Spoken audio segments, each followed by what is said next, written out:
ففروا إلى الله إني لكم منه نذير مبين.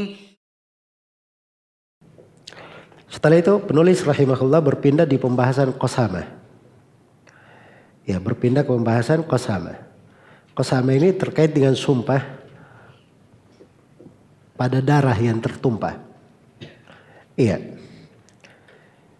Jadi aqsama yuqsimu qasamah, begitu ininya. Iya, biasa dibahasakan. Qasamah itu bentuknya ada orang yang meninggal di satu tempat. Meninggal di satu tempat.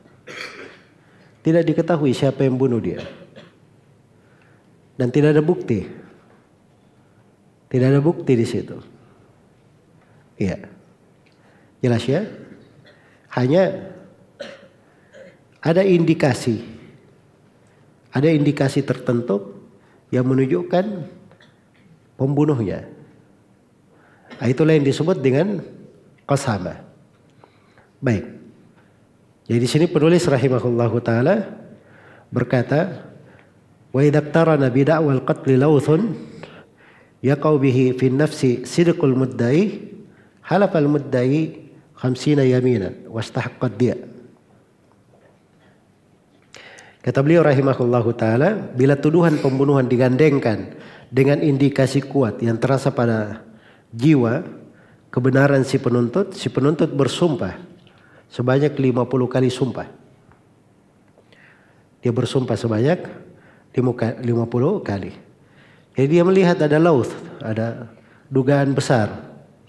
Ya, dugaan besar. Baik. Misalnya saudara orang yang terbunuh ini ada permusuhan dengan suatu wilayah misalnya, satu kampung A. Jelas ya? Memang bermusuhan. Dan dia terbunuh dekat situ. Terbunuh di dekat situ. Iya. Maka kalau ada lauth, kemudian ada indikasi kuat di situ yang menunjukkan benarnya si penuntut, maka si penuntut ini yang merupakan wali dari orang yang terbunuh, dia diperintah untuk bersumpah 50 kali sumpah. Ya. Dan ini berdasarkan ini qasamah ada bab khusus ya di buku-buku hadits.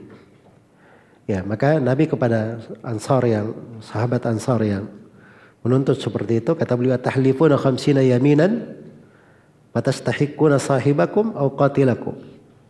Apakah kamu berani bersumpah 50 kali sumpah? Kamu berhak terhadap temanmu yang maksudnya orang yang dibunuh atau orang yang terbunuh. Iya. Bisa atau orang yang membunuh. Ya. Baik. Jadi itulah yang disebut dengan qasamah. Ini disebut dengan qasamah. Baik. Kemudian qasamah ini namanya menjatuhkan hukum dengan indikasi. Dan itu boleh di dalam peradilan ya. Boleh di dalam peradilan. Sebab indikasi itu letak kejelian seorang qadhi. Makanya Nabi Sulaiman AS itu ketika datang dua perempuan berhukum padanya memperebutkan seorang anak. Nabi Sulaiman tidak tahu ini anak siapa. Ya. Tapi dua-duanya menuntut bahwa ini anaknya. Kata Nabi Sulaiman, kalau begitu begini saja, ini anak saya tetapkan hukum, saya akan potong jadi 2. Antara kalian berdua. Maka berkatalah perempuan yang lebih tua, sudah, bukan anak saya, anak dia saja. Dia mengalah. Nabi Sulaiman akhirnya berkata, kalau begitu itu anak kamu. Sebab itu cuma jiwa ibu yang seperti itu. Ya, ibu yang biasanya sangat rahmat kepada anaknya. Jelas ya?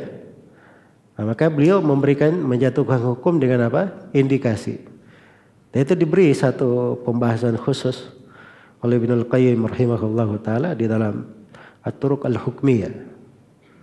Ya, di dalam masalah tersebut. Baik. Maksudnya pembahasan Ibnul Qayyim itu menarik ya, karena dia kumpulkan hal-hal yang kadang jarang terkumpul di tempat lain. Maka itu yang disebut dengan qasamah. Dan kalau sudah seperti itu, wastahaqqa dia berhak untuk apa? Untuk mendapatkan dia. Iya. Karena itu ketika sudah dia sumpah, maka Nabi berkata kepada kampung yang di situ dikhawatirkan si pembunuhnya, kata Nabi SAW, mereka bayar diahnya, atau kalau tidak diumumkan peperangan terhadap mereka. Iya, jelas ya. Jadi kalau di kisos itu agak sulit ya, di kisos. Karena ini kisos itu hudud tudra bisyubhat. Dan qasama ini ada bentuk kelemahan, tapi terkait dengan diahnya, dia diberi untuk hal tersebut. Dia diberi untuk hal tersebut. Baik. Kemudian kata beliau, wa illam yakun hunaka lauthun fal yaminu 'alal mudda alaihi. Iya. Kalau misalnya tidak ada di sana, tidak ada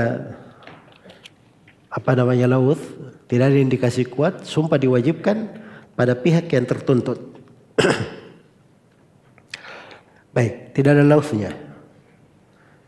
Iya. Tidak ada lauthnya. Maka dia cukup bersumpah saja, tidak ada indikator di situ. Jelas ya?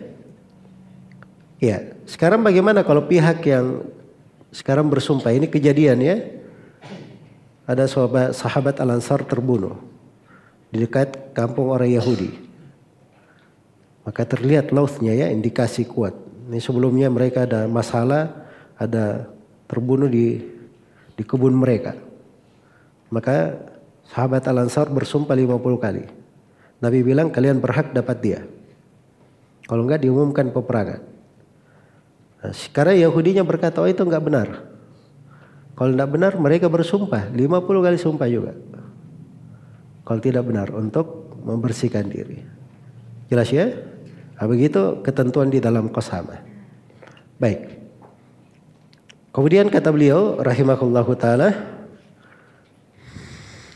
wala qatilin nafsil muharramah kafarah. Iya. Sini dikasih ketentuan umum terhadap orang yang membunuh jiwa yang diharamkan. Iya. Dia ada kafarah. Terhadap membunuh jiwa yang dihalalkan, terhadap pembunuh jiwa yang diharamkan ada sebuah kafarah. Situ salah tulis itu ya, kenapa dihalalkan?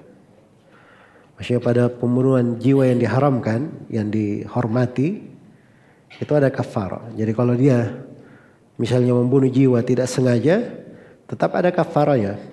Ini terkait dengan pembunuh khata, tidak sengaja. Kafarahnya apa? Itqu raqabatin mu'minah salimatin minal uyubi al-mudirrah. Fa illam yajid fasiyamu syahraini mutatabi'ain. Ya, tetap ada kafarahnya selain daripada dia tetap ada kafarah. Ya, yang pertama dia membebaskan seorang budak yang beriman, yang bersih dari aib yang mengganggu pekerjaan. Kalau tidak mampu, maka dia berpuasa 2 bulan berturut-turut. Ya, dan itu sering terjadi ya di negeri-negeri. Kalau di banyak kasus di pengadilan di Saudi itu orang menabrak. Itu kan dia tidak sengaja nabraknya. Kalau kita nabrak begitu tidak sengaja, dia dapat. Kadang dilihat kasusnya ya. Sebab menabrak juga kalau dia sengaja ugal-ugalan bawa mobil, itu ada hukum-hukum tersendirinya. Tapi sering orang yang kalau dia kena begitu kasus, sallallahu alaihi, maka dia pasti akan berpuasa. Berpuasa 2 bulan berturut-turut selain daripada ketentuan dia yang telah diterangkan. Terkait tadi dengan pembunuh itu ada ayatnya ya. Di surah An-Nisa ayat yang panjang itu. Wa man qatala mu'minan khata'an fatahriru raqabatin mu'mina wadiyatun musallamatun ila ahlihi illa ayasaddaqu fa in kana min qaumin aduwwin lakum wa huwa mu'minun fatahriru raqabatin mu'minah kana min qaumin bainakum wa bainahum mitsaq fadiyatun musallamatun ila ahlihi wa tahriru raqabatin mu'minah faman lam yajid fasiyamu syahraini mutatabi'aini taubatan minallah wa kana Allahu aliman hakima. Baik. Jadi itu pendalilannya.